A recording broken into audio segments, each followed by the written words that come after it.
Hello everyone. तो friends, आज की वीडियो में हम पढ़ने वाले हैं ह्यूमन ब्लड 15 दिन 15 मैराथन में।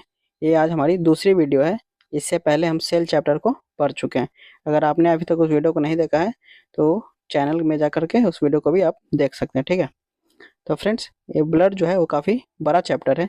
तो आज हम ब्लड की सारी जानकारी ले लेंगे, ठीक है। जो बेसिक जानकारी होती है ब्लड की, यहाँ से 70 से 80% जो क्वेश्चन एग्जाम में पूछे जाते हैं वो आज ही के वीडियो से पूछे जाएंगे। पार्ट सेकंड जो होगा उसमें हम ब्लड क्लॉटिंग और ब्लड ग्रुप्स के बारे में पढ़ेंगे। तो चलिए वीडियो को शुरू करते हैं। तो फ्रेंड्स, ह्यूमन ब्लड जो है वो एक प्राकृतिक कोलाइड है। अब प्राकृतिक कोलाइड क्या होता है? तो देखिए, प्राकृतिक कोलाइड का मतलब है कि दो तीन चीज़ों का एक मिश्रण है। कोई एक लिक्विड है जिसमें तीन चार चीज़ें मिली हुई हैं, ठीक है। और अगर आप इसको छानने जाएंगे, छन्नी में या फिर किसी भी कपड़े से, तो उसका जो है पूरा पार्ट नहीं छनेगा, कुछ चीज़ें उसमें ही फंसी रह जाएंगी। तो इसे ही बोलते हैं एक तरीके का कोलाइड, ठीक है। सवाल ये पूछता है कभी कभी कि नेचुरल कोलाइड का एक एग्जाम्पल बताइए, तो आपको ह्यूमन ब्लड याद रखना है, ये एक नेचुरल कोलाइड है, ठीक है। सेकेंड पॉइंट की अगर हम बात करें तो रक्त एक तरल संयोजी उत्तक होता है। अब तरल संयोजी उत्तक का क्या मतलब है? यह एक लिक्विड कनेक्टिव टिश्यू है। कनेक्टिव टिश्यू का मतलब होता है कि पूरे बॉडी को जोड़ के रखता है। ब्लड हमारे पूरे शरीर में है और पूरे शरीर को एक दूसरे पार्ट से जोड़ करके रखता है, ठीक है। और ये लिक्विड फॉर्म में होता है, इसे इसीलिए तरल संयोजी उत्तक हम इसे कहते हैं, ठीक है। ब्लड की पीएच मान जो है वो 7.4 होता है और ये बेसिक नेचर का होता है ब्लड। देखिए, 7 अगर पीएच वैल्यू 7 है तो वो न्यूट्रल है, जैसे कि वाटर वाटर का जो पीएच वैल्यू वो 7 होता है। 7 से अगर पीएच वैल्यू ज़्यादा है तो कोई भी चीज़ बेसिक हो जाता है, और 7 से कम है तो वो एसिडिक हो जाता है, ठीक है। तो ब्लड का जो पीएच है वो 7.4 है और ये क्षारीय नेचर का है, बेसिक नेचर का है। वहीं अगर हम बात करें कि पुरुष में कितना ब्लड होता है, तो 5 से लेकर के 6 लीटर तक एक एवरेज ह्यूमन में इतना ब्लड होता है, ठीक है। महिलाओं में थोड़ा कम होता है क्योंकि उनमें जो आरबीसी है वो कम होता है, और आरबीसी कम है तो ब्लड का भी काउंट जो है वो थोड़ा सा कम रहेगा, ठीक है। तो इतना जो आपको पता होना चाहिए। अगर हम बात करें कि ब्लड का निर्माण कहाँ होता है, फॉर्मेशन कहाँ होता है, तो हम लोग में एक वयस्क मनुष्य में जो है वो ब्लड का फॉर्मेशन होता है बोन मैरो में, ठीक है। हड्डियों के बीच में एक जालीदार जैसा कुछ होता है, उसी को हम बोलते हैं blood group, sorry bone marrow, जिसे हिंदी में अस्थि मज्जा भी बोलते हैं। तो आपको ये पता होना चाहिए कि एडल्ट ह्यूमन में जो ब्लड का फॉर्मेशन है वो होता है बोन मैरो में। और जब भी एक बच्चा अपनी माँ के पेट में होता है, जब भ्रूण स्टेज में होता है, तो उसमें जो है बोन मैरो तो होता नहीं क्योंकि उसकी हड्डियाँ उतनी डेवलप नहीं होती। तो वहाँ पर जो है ब्लड का निर्माण उसके लीवर में होता है, ठीक है। तो इतनी बातों को आप यहाँ से याद रखिए और चलिए हम आगे बढ़ते हैं और कुछ और बेसिक बातें हैं जिसे हम जानते हैं। और एक चीज़ और, स्टडी ऑफ ब्लड जो है उसे हम सेरोलॉजी या फिर हेमेटोलॉजी भी कहते हैं। तो इस पॉइंट को भी आप ध्यान रखिएगा, कभी कभी इस तरह के क्वेश्चन भी आपसे देखने को मिल जाता है, ठीक है। बात करें कि रक्त स्टोर कहाँ पे होता है, जैसे रक्त का फॉर्मेशन हो गया, तो हमारे बॉडी में जो रक्त है वो स्टोर होता है प्लीहा में, या फिर उसे इंग्लिश में हम कहते हैं स्प्लीन। पेट के बिल्कुल पीछे वाला पार्ट होता है, ठीक है। वहाँ पे एक होता है स्प्लीन, उसी में जो है रक्त का स्टोर होता है, रक्त स्टोर होता है। अगर और प्लीहा को ही ब्लड का कब्र कहा जाता है, इस क्योंकि जो डेड ब्लड सेल्स होते हैं वो प्लीहा में ही जा करके ख़त्म हो जाते हैं, ठीक है। ये पॉइंट भी काफ़ी इंपॉर्टेंट है कि पूछ लेगा कि जो ब्लड है उसका कब्र किसे कहते हैं, तो वो प्लीहा को ही कहते हैं, ठीक है।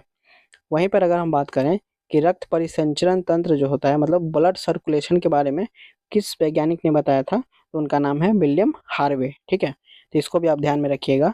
रक्त में दो प्रकार के पदार्थ पाए जाते हैं, पहला है प्लाज्मा और दूसरा है ब्लड कॉर्पसल्स, इसे हिंदी में रुधिराणु और प्लाज्मा बोलते हैं। तो चलिए हम अब प्लाज्मा और रुधिराणु यानी कि ब्लड कॉर्पसल्स को पढ़ते हैं, क्या होते हैं ये। बात करें ब्लड प्लाज्मा की, तो ये रक्त का 60% भाग होता है, ठीक है। और ये रक्त का तरल भाग है, जिसमें 90% जो है वो जल होता है और 7% प्रोटीन होता है, ठीक है। देखिए, एक एग्जांपल लेकर के मैं समझाने की कोशिश करता हूँ आपको। जैसे पूरी की पूरी जो चाय है ना वो एक ब्लड है, ठीक है। तो चाय में जो दूध है वो है प्लाज्मा, और चाय के अंदर जो ये अदरक इलायची चाय पत्ती है वो है ब्लड कैप्सूल्स। तो ज़्यादा क्या होता है, दूध या फिर चाय पत्ती? तो दूध ही ज़्यादा होता है ना। तो दूध को आप प्लाज्मा से रिलेट करेंगे कि ज़्यादा क्या होगा, प्लाज्मा, मतलब लिक्विड वाला पार्ट ज़्यादा होगा, ठीक है। इसलिए तो वो आसानी से सर्कुलेट कर पाएगा नसों में, ठीक है। इतना तो क्लियर है आपको। तो पूरे रक्त का 60% होता है प्लाज्मा। उस 60% में मतलब कोई भी चीज़ अपने आप का 100% होता है, तो प्लाज्मा का 90% जो है ना वो जल होता है और 7% उसमें प्रोटीन होता है। ठीक है, कौन कौन से प्रोटीन होते हैं वो हम ब्लड क्लॉटिंग वाले चैप्टर में देखेंगे। ठीक है, सेकेंड है ब्लड कैप्सल्स। तो जब ब्लड प्लाज्मा 60% है तो ऑब्वियस है कि जो बचा हुआ पार्ट है वो ब्लड कैप्सल्स है वो 40% होगा, क्योंकि मिला करके 100% होना चाहिए। ठीक है, और इस 60% में मतलब ये जो ब्लड कैप्सल्स है वो फर्दर 3 कैटेगरीज में डिवाइड है। पहला है आरबीसी, दूसरा है डब्ल्यूबीसी और तीसरा है प्लेटलेट्स।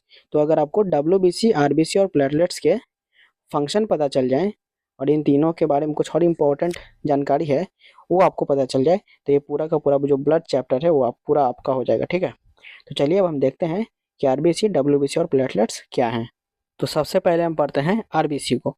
आरबीसी का फुल फॉर्म होता है रेड ब्लड कैप्सल्स, या फिर इसे हम इरिथ्रोसाइट भी बोलते हैं। ठीक है, इरिथ्रोसाइट आरबीसी को बोलते हैं। इसे एग्जाम में आपको प्रश्न देखने को मिल जाएगा। ठीक है, बोल देगा कि व्हाट इज मतलब आरबीसी कॉल्ड, नीचे ऑप्शंस होंगे एरिथ्रोसाइट, ल्यूकोसाइट, तो आपको एरिथ्रोसाइट याद रखना होगा। ठीक है, अगर हम बात करें आरबीसी की शेप की, इसका जो शेप है, आकार है, वो बाइकॉनकेव होता है, वह वातल होता है। ठीक है, तो बाइकॉनकेव जो है ना वो आप याद रखेंगे, डायरेक्ट यहाँ से सवाल एग्जाम में आपको देखने को मिलता है। ठीक, आरबीसी में न्यूक्लियस नहीं पाया जाता है। ठीक है, सिर्फ एक अपवाद जो है वो ऊँट है, कैमल।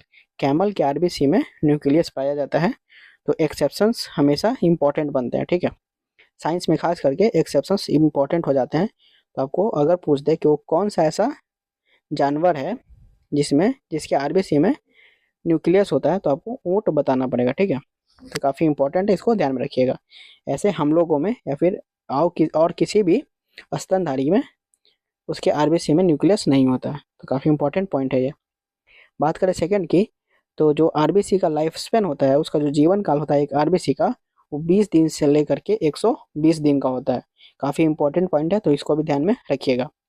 नेक्स्ट है कि जो आरबीसी डेड हो जाता है वो तो कहाँ जाता है, या तो वो लीवर में जाता है या तो प्लीहा में जाता है। पहले भी हम देख चुके हैं प्लीहा के बारे में, लीवर में भी आरबीसी डेड होने के बाद चला जाता है, मृत्यु उसकी वहाँ पे भी होती है। नेक्स्ट पॉइंट है कि आरबीसी में हीमोग्लोबिन होता है। देखिए, आरबीसी में हीमोग्लोबिन होता है, इसीलिए जो है हीमोग्लोबिन की वजह से ही ब्लड का जो कलर है ना वो रेड कलर का होता है। ब्लड का कलर क्या है, लाल है। ठीक है, नेक्स्ट पॉइंट है कि आरबीसी का काम क्या है। तो देखिए, आरबीसी का जो मेन काम है ना वो ऑक्सीजन को लंग्स से पूरे बॉडी में पहुंचाना और पूरे बॉडी से कार्बन डाइऑक्साइड को लेकर के लंग्स में रखना, ताकि हम उसे रेस्पिरेशन के थ्रू, श्वसन के थ्रू अंदर बाहर कर सके। ठीक है, जैसे मान लीजिए कि हमने सांस लिया और ऑक्सीजन हमारे लंग्स में गया, तो उस लंग्स से पूरे बॉडी में जो ऑक्सीजन जाएगा वो आरबीसी के थ्रू जाएगा। ठीक है, आरबीसी और ऑक्सीजन जो है O2 एक दूसरे से जुड़ जाते हैं और फिर पूरे बॉडी में वो ब्लड सर्कुलेशन के थ्रू पहुंच जाता है। ठीक है, तो इतनी बातें आपको पता चल गई। तो चलिए अब हम डब्ल्यूबीसी के बारे में पढ़ते हैं। ठीक है, दूसरा है डब्ल्यूबीसी। डब्ल्यूबीसी का फुल फॉर्म होता है व्हाइट ब्लड कैप्सल्स, या फिर इसे हम ल्यूकोसाइट भी बोलते हैं। ठीक है, आरबीसी को इरिथ्रोसाइट्स बोलते थे, इस बात को आप ध्यान में जरूर रखिएगा। इसके शेप की बात करें तो ये अमीवा के समान होता है, मतलब इसका कोई एक पर्टिकुलर शेप नहीं है। अमीवा जैसे शेप चेंज कर सकता है वैसे भी इसका भी शेप जो है चेंज होता रहता है। ठीक है, इसमें न्यूक्लियस पाए जाते हैं और इसका जो लाइफ स्पेन है सिर्फ 2 से 4 दिन का होता है। ठीक है, इसकी मृत्यु जो है रक्त में ही हो जाती है। जैसे कि आरबी जो डेड डेड सेल होते हैं आरबीसी के, वो प्लीहा या फिर लीवर में होते हैं, लेकिन ये ब्लड में ही डेड हो जाता है। ठीक है, कार्य की अगर बात करें, जो इसका जो फंक्शन है डब्ल्यूबीसी का वो है इम्यून करना बॉडी को, मतलब रोगों के संक्रमण से हमारे बॉडी को बचाना। एक तरीके से बात करें तो ये डिफेंस मैकेनिज्म का कार्य करता है, इम्यून सिस्टम के तौर पे डब्ल्यूबीसी काम करता है। और देखिए, डब्ल्यूबीसी होते तो 5 तरीके के हैं। सबसे ज़्यादा जो संख्या में होता है वो है न्यूट्रोफिल। ये जो लास्ट कॉर्नर में आप देख रहे हैं न्यूट्रोफिल। तो सबसे ज़्यादा जो अगर पूछ ले कि सबसे ज़्यादा नंबर में कौन सा डब्ल्यूबीसी होता है, तो बस एक का नाम आप याद रखिएगा, न्यूट्रोफिल का। ठीक है, तो इतनी बातें अब डब्ल्यूबीसी से आपको पता होनी चाहिए थी, जो कि मैंने आपको बता दिया। ठीक है, तो चलिए अब हम पढ़ते हैं ब्लड प्लेटलेट्स के बारे में, जिसे थ्रोम्बोसाइट्स भी बोलते हैं। ठीक है, तो बात करें अगर हम ब्लड प्लेटलेट्स की, तो सिर्फ मनुष्य और स्तनधारी में ये पाया जाता है। ठीक है, मैमल्स में पाया जाता है और हम लोग मैमल्स हैं तो हम लोग में भी पाया जाता है। जीवन काल की बात करें यानी कि लाइफ स्पैन की ब्लड प्लेटलेट्स की, तो इसका जो लाइफ साइकिल है वो सिर्फ 3 से 5 दिन का होता है, ठीक है। और इसका जो फॉर्मेशन है, निर्माण है, वो अस्थि मज्जा यानी कि बोन मैरो में ही होता है। और इसका जो फंक्शन है वो ये है कि ब्लड को जो है वो थक्का बनाता है, ब्लड का क्लॉटिंग करता है। जब कभी भी आपको कहीं चोट लग जाए, वहां से ब्लड निकल रहा हो, तो आपने देखा होगा कि एक टाइम के बाद वो ब्लड जो है अपने आप रुक जाता है, ठीक है। तो ब्लड प्लेटलेट्स और कुछ विटामिन के कारण होता है और कुछ प्रोटीन्स के कारण होता है। तो ब्लड प्लेटलेट्स भी उसमें एक फैक्टर है, इसको तो आप याद रखिएगा ही। नेक्स्ट चैप्टर में हम कैसे ब्लड क्लॉट करता है और ब्लड ग्रुप के बारे में पढ़ेंगे, ठीक है। तो अभी तक हमने जो पढ़ा वो था ब्लड का बेसिक, और यहीं से आपको 60 से 70% जो क्वेश्चन है बन जाएंगे, ठीक है। ब्लड क्लॉटिंग और ब्लड ग्रुप आप पढ़ लेते हैं तो पूरा ब्लड जो है कंप्लीट हो जाएगा, ठीक है।